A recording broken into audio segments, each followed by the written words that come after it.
performance at Valley City State University. Couple of notes. This is a test live stream for a couple of reasons. First, to make sure everything, the equipment and everything is working okay. That's one reason. Second, the Krasnoyarsk Philharmonic in Siberia has kindly allowed me to practice and have my lessons here on these timpani. These are pretty old timpani in rough shape. The pedals don't work very well. And then I also have a fifth drum in Adams, which they will allow me to take down here to the practice room and use this. They've been kind enough to allow me to do this, even though I'm not a member of the Philharmonic.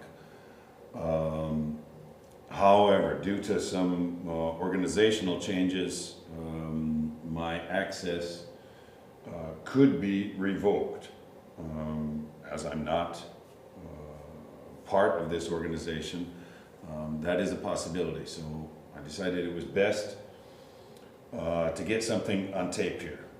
My scheduled live stream isn't for another 2 months, so we'll see how today goes.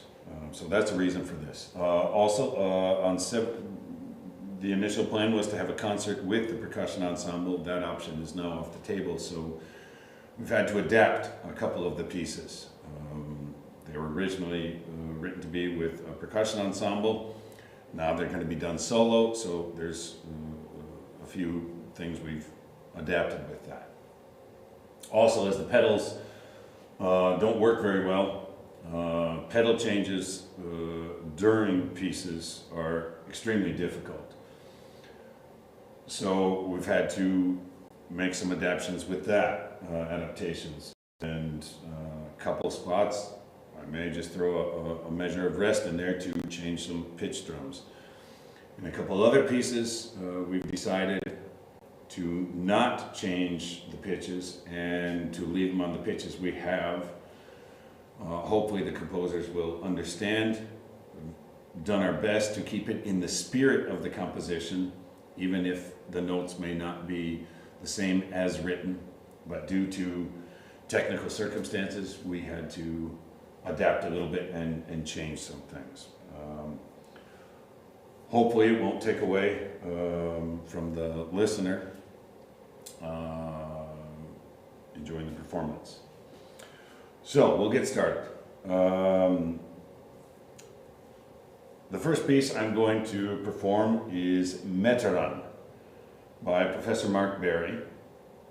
Dr. Mark Berry is a percussionist, composer, and educator at Western Kentucky University, focusing on percussion ensemble and solo works.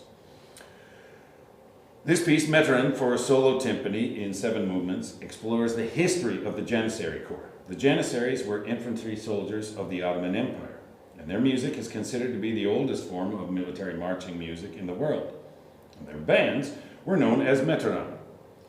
This piece draws influence from both the music of the Janissaries and their life experience in a historical context. And the ominous sounds of their percussion, the kos, the nakares, and davul, and the tsevgin, are all evoked from the timpanis in this 7-movement work.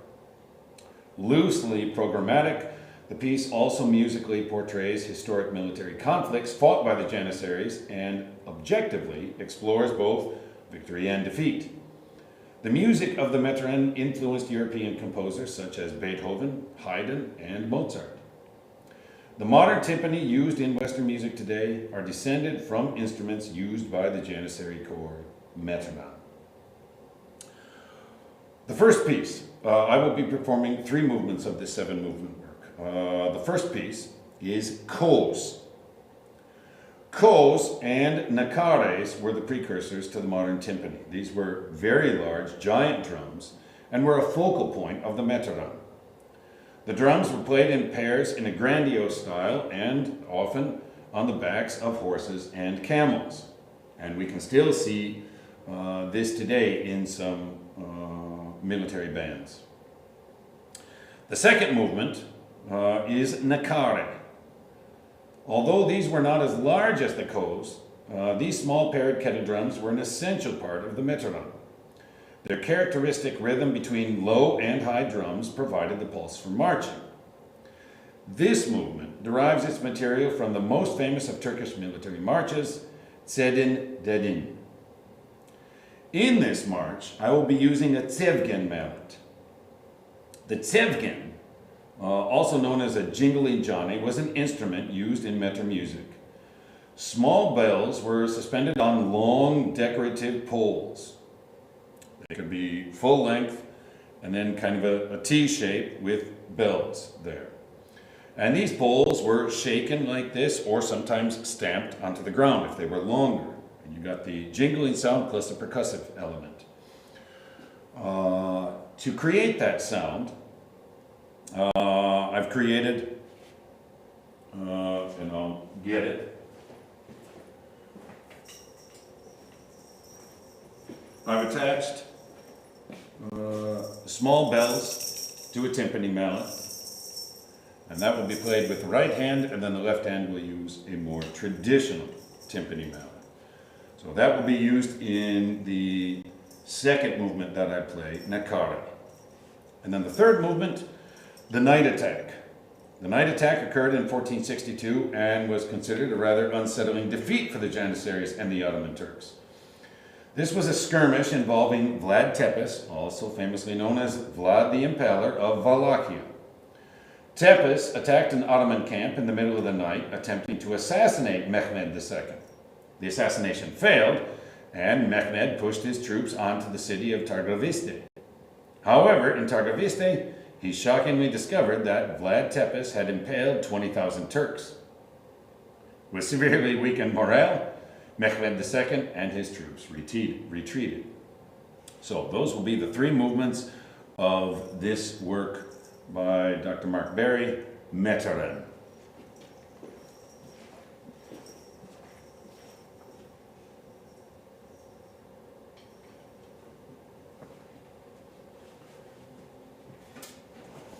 Begin with Kos.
Nakog.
The Night Attack.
The next piece will be the Timpani Concerto for Timpani and Orchestra, composed by Russell Peterson.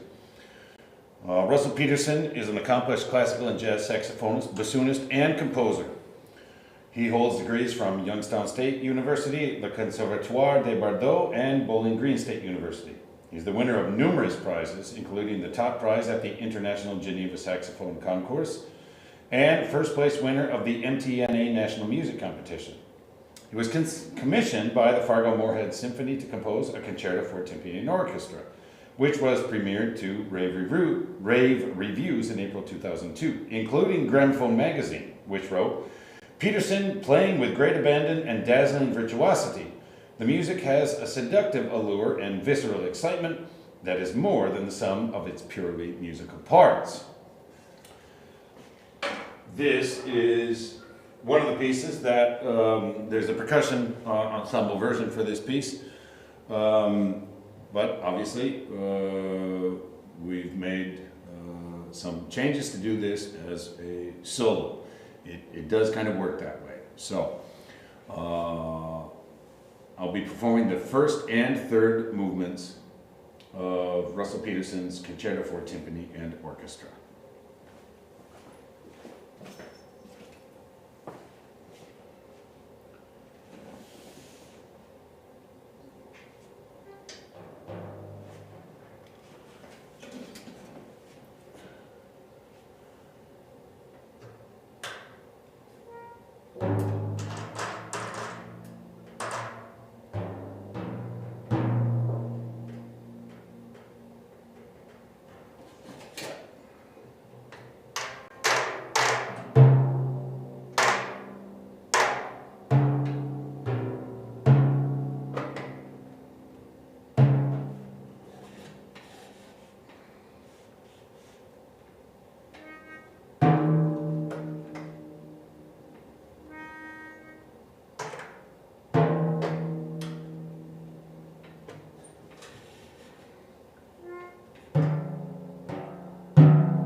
Movement 3.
The next piece is called Dinosaur Dance by Michael Udall. Michael Udall was the principal percussionist at the Santa Fe Opera from 1968 to 2009 and professor of percussion at the University of Michigan 1982 to 2011. Emeritus professor. Michael devotes his full-time energies towards composing. About this piece, Michael wrote that when composing melody for timpani, and he's drawn towards the beautiful timbre exhibiting aspects of cello bass qualities within this instrument. This work is intended for 4 or 5 timpani and maintains the get-down bass tessitura of the instrument with offbeat rhythmic jabs and contrapuntal themes presented by the ensemble. No ensemble today, period. And he says, do not be confused by the title. He's not inferring that the timpani are dinosaurs. On the contrary, he thinks that the mechanical craftsmanship of the instrument is far from being fully developed. The title was anointed by his then 6-year-old daughter, Rachel, who came down running the steps as he was playing the part, saying, "Dad, that's a dinosaur dance." Present for you, Dinosaur Dance.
Next, I'll be playing two pieces by Elliott Carter.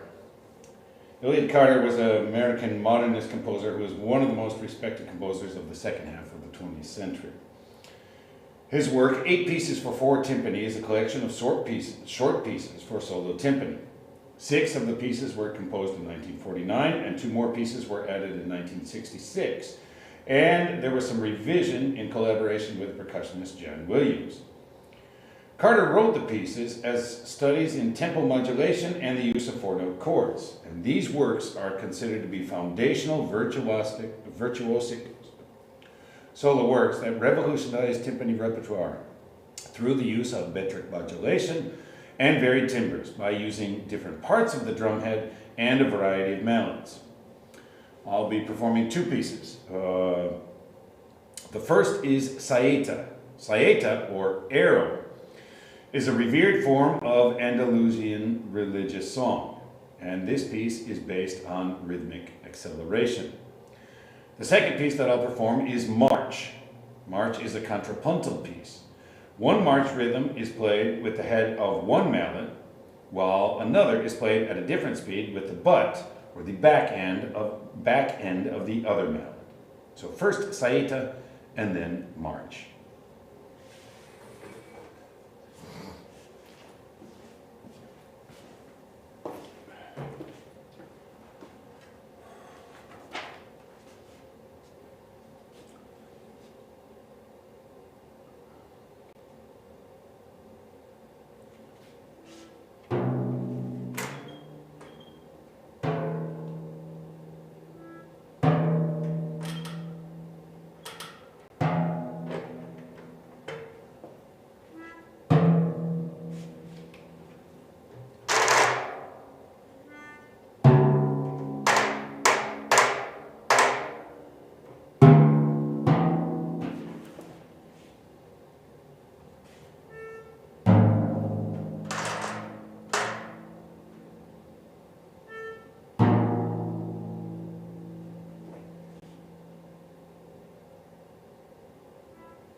The final piece I'll be playing is Talua Hiloa, Thunder Song, by Jared Impechachaha Tate.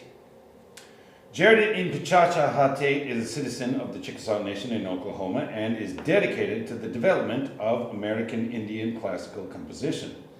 He earned his Bachelor of Music in Piano Performance from Northwestern University and his Master of Music in Piano Performance and Composition from the Cleveland Institute of Music. His middle name, Impechachaha, means his high corn crib and is his inherited traditional Chickasaw house name. A corn crib is a small hut used for the storage of corn and other vegetables. In traditional Chickasaw culture, the corn crib was built high off the ground on stilts to keep its contents safe from foraging animals. Hiloa is the Chickasaw word for thunder, and the Chickasaw people believed that thunderstorms were beloved, or holy people at war above in the clouds. In an attempt to show their bravery and fearlessness of death, warriors would shoot their guns into the air during thunderstorms. And this work is a homage to those old ways. An interesting note about this piece, he has on there when he finished it. He finished it at exactly 1:37 a.m. It seems he feels it's important for us to know that he finished it in the middle of the night.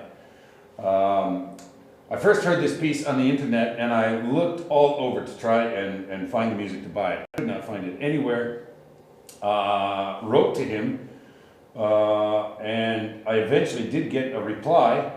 My email got stuck in spam or somewhere. And he graciously gave me a copy of it. So here now is Thunder Song.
I also want to mention, this is another piece where we've had to adapt a few things due to pedaling changes and whatnot.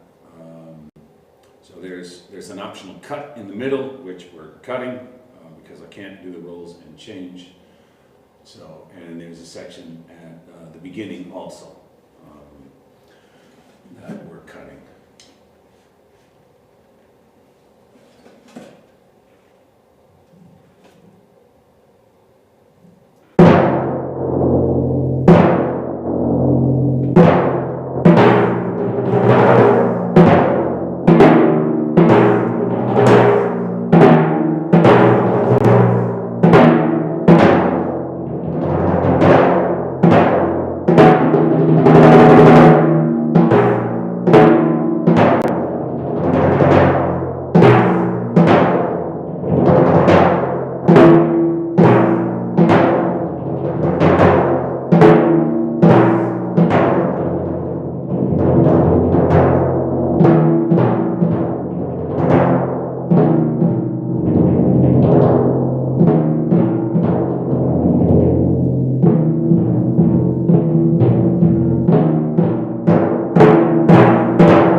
Okay, thanks so much for tuning into this test live stream, and hopefully the sound was okay and everything wasn't too bad.